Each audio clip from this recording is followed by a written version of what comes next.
Scrim, aka Lonely Boy, just dropped the biggest album of his career, and I've waited to listen to it until now.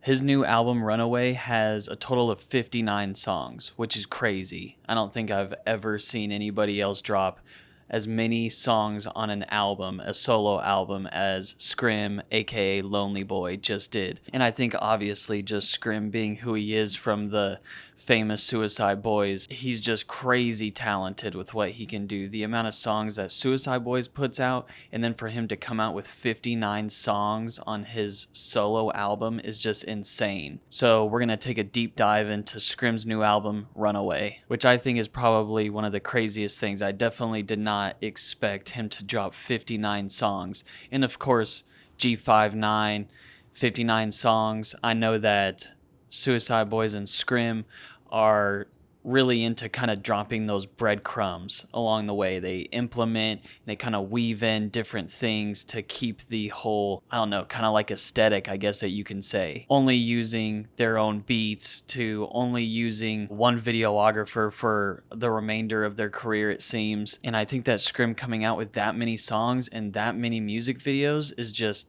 super cool for somebody who is signed to his own label, makes his own beats, has his own in-house videographer, everything independent.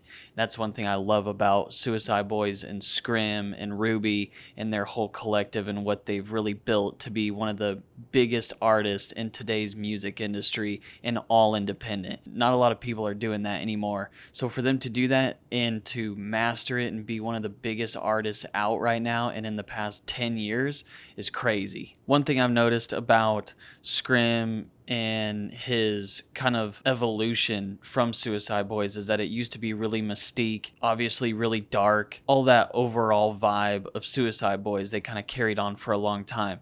And over the years, it seems like they've really opened up and started to share a lot more about their personal lives. And I think that Scrim really dives into that with this new album and his past album also. He really kind of opens up, becomes vulnerable, talks about things that he is going through in life, personal problems, his ups and downs. I mean, his last album showed his wedding, which I thought was crazy because they weren't releasing music videos for the longest time. It was just the lyric videos for years and years. And then they came out where Dill 35 Mil started doing a lot of their music videos, and they just been dropping heat with their music videos ever since. I thought that him making a music video of his wedding was just so out of the box and so cool, and really like shows how much he's opening up to the fans and his overall audience. We're going to take a listen on some of the songs that I've been seeing people go crazy about. Again, I've waited to listen to any of these songs, and Scrim, Suicide Boys is one of my all-time favorites. For example, right before his album dropped, he posted a story that said 3 hours, and I thought that he was meaning that the album drops in 3 hours. So I kept refreshing my phone, refresh, and I'm like, why isn't it dropping? And then I was like, oh, it's not even the release date. So that just goes to show how much I love Scrim and Suicide Boys and the whole G59 collective. For me to wait to really give this video of the Vibe Archive the most real review and first reaction, it took a lot. So we're going to dive into a few that I've been seeing people talk about the most. So the first video that we're going to check out is Range, I Don't Know It. I've been seeing a lot of people kind of gravitate towards this one because I know that it shows his family in it. I think it shows like his brothers, his dad, his mom, which if you are up to date with Scrim and his whole upbringing and everything, he has a lot of family issues, family trauma that he kind of touches on and relates to a lot of his fans with. So let's take a look at Scrim, Range, I Don't Show It. One thing I really like about Scrim and his new stuff is him really leaning into that auto-tune from Suicide Boys. I feel like that is such a cool like contrast. And you know, he talks about how he's a big Lil Wayne fan, and man, he just makes that into his own feel 100%. That was pretty cool. I like that one a lot. That one was totally different from a lot of the stuff that he does. I feel like that's something really cool that he's starting to lean into, especially the longer that he's been doing music and as many songs that he releases. You just get better and better at really expressing and writing and your beats and just everything. And that song was really cool. I didn't expect it to be mainly kind of just the guitar and then kind of kick in at the very end, but that was really cool how he again incorporated his family, his wife, which before you would never get them to do that. You would just never see them incorporate their girlfriends or wives, or they would only kind of like touch on their family just a little bit. And now I feel like they've really opened up. And again, video was done by Dill 35 mil. I think that the whole overall vibe of that song was really cool. I like that one. The next one that we're going to check out is Scrim Claymore. I think that this one's going to be pretty cool. I've seen a lot of posts about this one, and it might be like the music video from it that I've been seeing stuff on, but it's like him just carrying around his laptop and his microphone, like he's just like recording wherever he goes. And I felt like that was pretty cool, like to see something like that, because somebody like him, you probably could just bring in your laptop, badass microphone, and record bangers wherever you go. So let's check out Scrim Claymore. Oh, I already like that guitar. Damn, that beat's badass. Damn, that video was sick. And the song, I like that one. That one's my favorite so far. One thing I feel like I need to touch on too with this video is the overall evolution of Scrim too, and I think Ruby, but Suicideboys, super, they were known for being these like almost, people would call them devil worshippers, or just, and they would say that that's kind of like more for the shock value, but at the same time they would have anti-church things. Okay, whether that's 666 with the lyrics. If you're a Suicideboys fan, right? Which I'm a huge Suicideboys fan. I feel like the more that Scrim and them open up, and also them coming out that they are more religious now, and how they had like the traffic sign that says Jesus saves or something. They would never have that on their past stuff. And so the overall evolution, maybe it's maturing, maybe it's from all of the battles that they've gone through, and for them to kind of just touch on that stuff. And maybe even Scrim kind of looking a little bit like Jesus now. I like it. I'm not hating whatsoever. I feel like that overall evolution, and that could really touch and change some people's lives, whether you're a believer or not, knowing that somebody that comes from and made their overall music career as being really anti-religion and really dark, and some people would say Satan music or whatever, which I didn't think that it was. The real fans know. But making that switch and still just coming out with bangers that just really connect with your audience, still in the same way that Suicideboys songs did. Way back when they would talk about drug addiction, going through stuff, and now they're still talking about that same thing, but also like almost touching on that there's some hope and that there's healing in some of that. And this new album, Runaway, he's really touching on that a lot more and really opening himself up, just like that last minute or two of that music video where it was the message from his dad and Scrim'S crying. You would have never seen that on the Suicideboys stuff, and they're just really opening up and being really authentic and vulnerable with their music now. And man, I love Scrim'S solo stuff. I feel like it is so underrated. That song was sick. I'm trying to find the lyrics, but the lyrics, get yourself together, young man. Yeah, get yourself together, young man. You got people you gotta please. That phrase and that line, man, and that melody that he hit with that, sheesh. Okay, so that one's definitely a 10 out of 10. The last one was a 10 out of 10, but I really like Claymore. For right now, that's my number one song off of this new album, Runaway, for Scrim. We'll do one more. Let's check out Fort Wayne. I feel like everybody's been talking about Fort Wayne. There's probably so many heaters on here that people aren't talking about, and they're just kind of like surface listening. But we're going to check out Fort Wayne. I feel like it's a little bit of a harder vibe, so let's see what this one's about.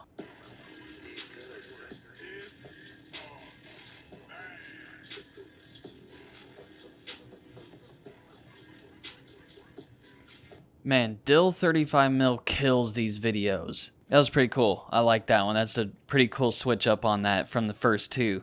First two were really slower, kind of more heartfelt. That one was just that one was a crowd, everybody jumping banger right there. I liked that one a lot. Crazy shit about Scrim is how many different flows he can do. Switch from this, switch to that, go back to this, and their ad libs.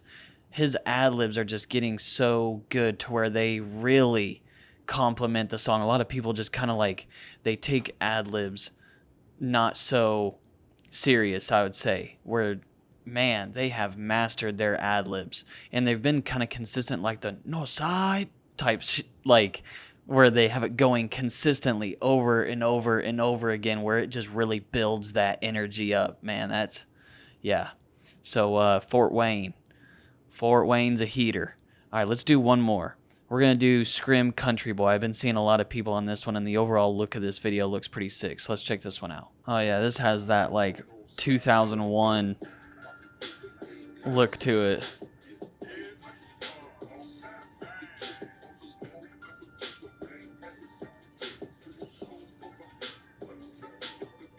That's a crazy Cadillac.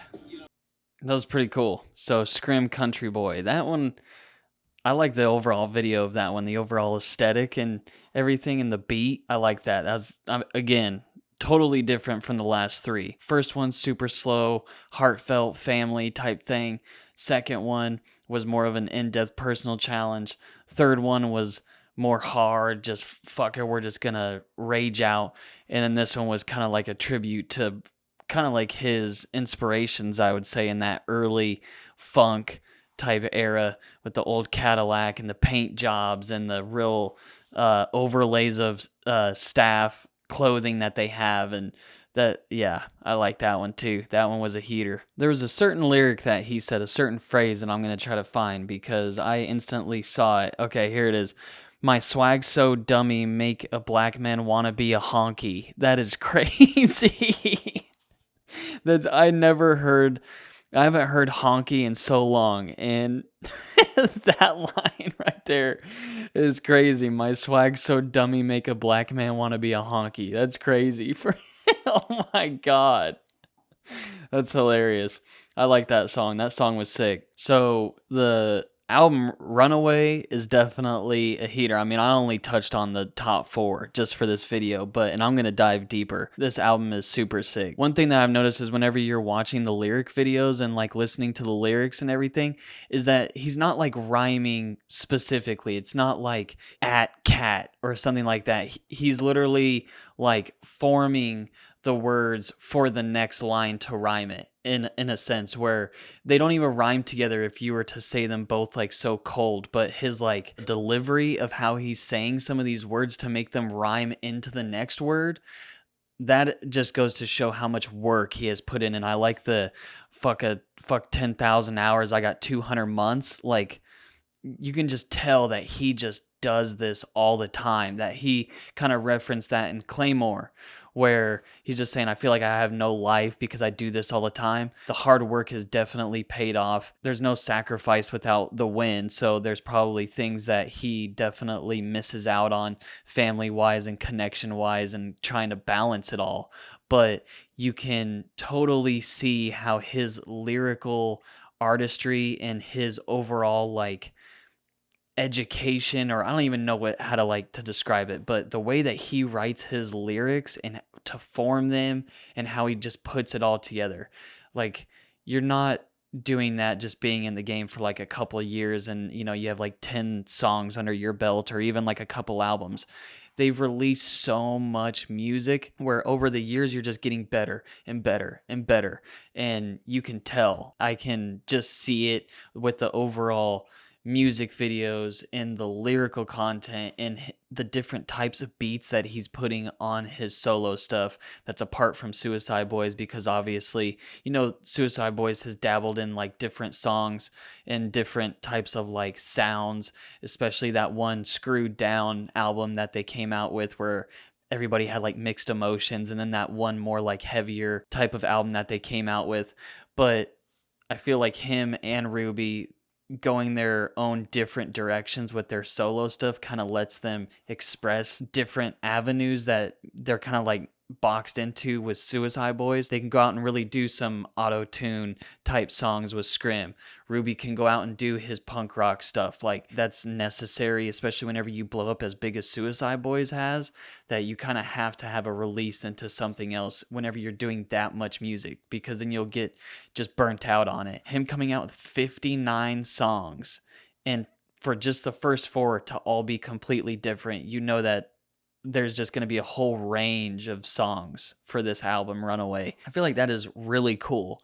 That speaks to a way wider audience. He's not as big as his solo stuff. Obviously, his solo stuff has less views and he has less subscribers, obviously, because I feel like he tries to kind of like separate that. But man, whenever a Scrim album drops, I'm listening to it all the time. A lot of people, the diehard fans, love his solo stuff because of how vulnerable he gets and just how real it feels. And it can go from slow to hard to chill to the whole range. So the overall first impression of Runaway is probably his best album ever. Probably the best music that he's put out, with the music videos to the overall vulnerability of the lyrics and the beats and everything. He killed it. So my overall take on Scrim's new album Runaway is it is a banger 10 out of 10. If you have not listened to it and you're a fan of Suicideboys, you are missing out. You have got to go check it out. From the overall music videos to the lyrics to the vulnerability to the evolution, and you can just see it, you can hear it, you can feel it. You've got to go check out Runaway from Scrim, aka Lonely Boy, aka Wedo, all of them. You just got to go check it out. My favorite song so far is Claymore. The music video hits, the beat hits, lyrics, just everything, in the vulnerability at the very end with his dad leaving that really heartfelt checking on him. That just goes to show kind of the sacrifice that comes with being in the position of Scrim and the hard work that he puts into this and the overall support system. Him getting his family to come in for that music video and to almost take like family photos, and just, man, he killed it. So you got to just go check it out. If you haven't checked it out, go check it out. Scrim, Runaway, 59 songs, 10 out of 10. That's all I got. So if you like these type of episodes and you have somebody that I should check out, drop it in the comments. Drop a comment on your favorite song off the new album Runaway. And if you like these type of deep dive episodes on artists and movies, go ahead and like and subscribe. And we'll see you guys next time on the Vibe Archive.